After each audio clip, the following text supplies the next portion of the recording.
Hey!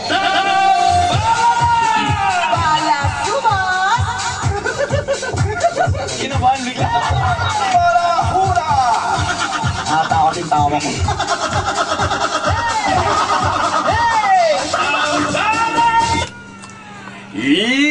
Yum! At ito na naman ang tambala na muling mambubulabog sa inyo ngayong umaga!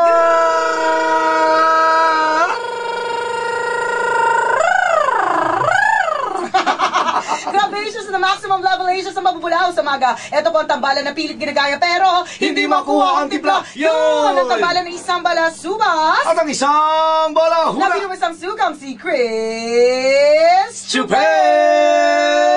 At syempre mga kaibigan, mawawala ba naman ang aking kapangner, ang babaeng maprinsipyo, may takot sa karma, babaeng masayahin pero magaling sa kama. Ano ba? Hindi naman ganyan. Ano nga ba ang diskarte mo pag nasa kama ka? Bakit gano'n? Parang hindi mo naman alam.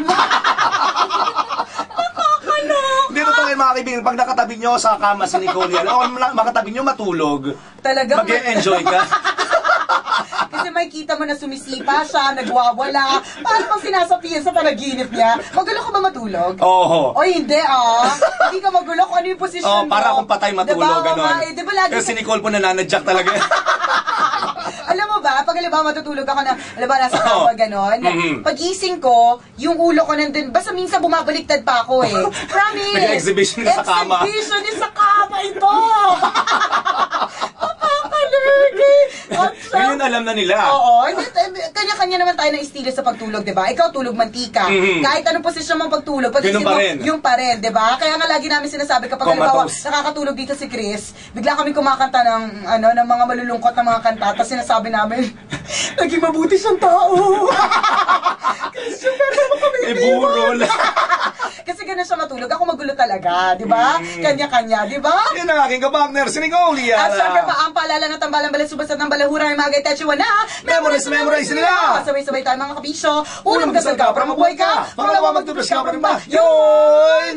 Umpisahan natin ang ating tambalan today, kabisyang Christopher, with our pag-uusapan na naman.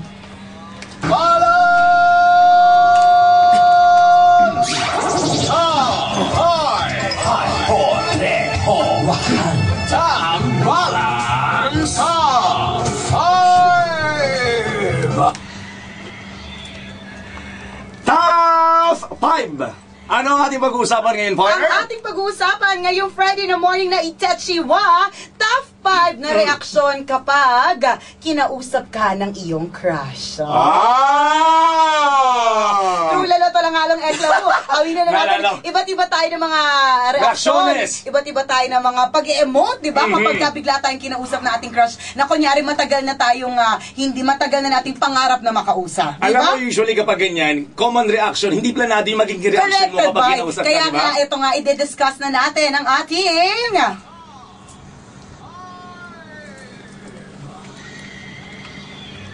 Panglima nating reaksyones kapag bigla kang kinausap ng iyong crush, natutulala ka at hindi ka makatingin. Para for some reason, nagiging kang isang banlag.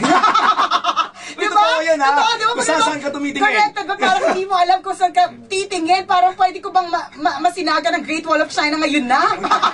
Sa sobrang layo ng tingin mo kasi tumitingin ka sa kisame. bigla corrected by, sa floor, sa mga damit ng kasama mo sa palipaligid, diba? Aminin mo yan, yan ang nagiging isa sa mga reaksyones.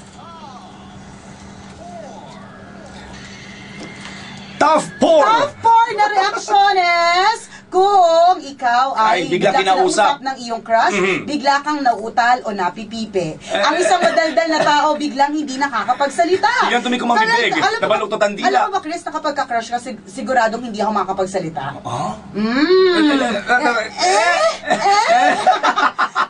Hi, what time is it? Sabihin ng crush ko. Ilan ako, Mang? Correct, diba? Uy, ang ganda na suot mo. Bakit nga kaya ganun, diba? no? Sabihin ako, ang ganda na suot mo ang ganda na suot mo ngayon, bagay sa'yo. Sabay tulo ng laway. Sabay tulo ng laway, promise. Top 3. Actually, Kabisyong Chris, yung mga reaction is medyo Konektado lahat. konektado lahat. Kasi ang ating top 3 naman, nawawala sa sarili. Parang lutang. Diba? Kumakamot sa ulo, nagkukulot ng buhok, gano'n. Parang hindi mo alam kung nasaan ka, kung sino ka, at anong ginagawa mo sa lugar na yun at that particular moment. Diba? Ano pangalan ko? Nasaan ako ngayon? Tulad siya, diba? Parang bigla kang parang lutang na lutang, hindi mo alam kung ano sasabihin mo, kung anong gagawin mo. Hindi mo alam kung nagulat ka talaga. Diba? Parang kang tinamaan ng droga na hindi mo maintindihan. Kailan diba? na nangyari sa'yo yan? Tugol na. Mga 2 hours ago. Kakalurki. Top 2. Ito talaga ang ultimate. Aminin na natin, top 2 na reaksyones kapag kinausap ka bigla ng crush mo, bigla ka nag-iinarte. Aba? Nag-i-English-Englishan! Kahit hindi naman marunong mag-i-English! Aminin mo yan! Ang problema, nag-i-English-Englishan nga lang. Naghalong na tayo na nag-i-English. Pero aminin mo, di ba? Oo, totoo yan, totoo yan. Ako din, ganyan reaction. Either tahimik ako, hindi kita kakausapin, hindi kita matingnan sa mata, or magpapasikat ako, mag-i-English ako sa'yo. Aba? Diba? So how are you? Oo, I'm fine, thank you. Why? Sure, why not? Yeah, of course. Yeah. You know? Because, you know? Di totoo yan, no? Diba? Aminin mo.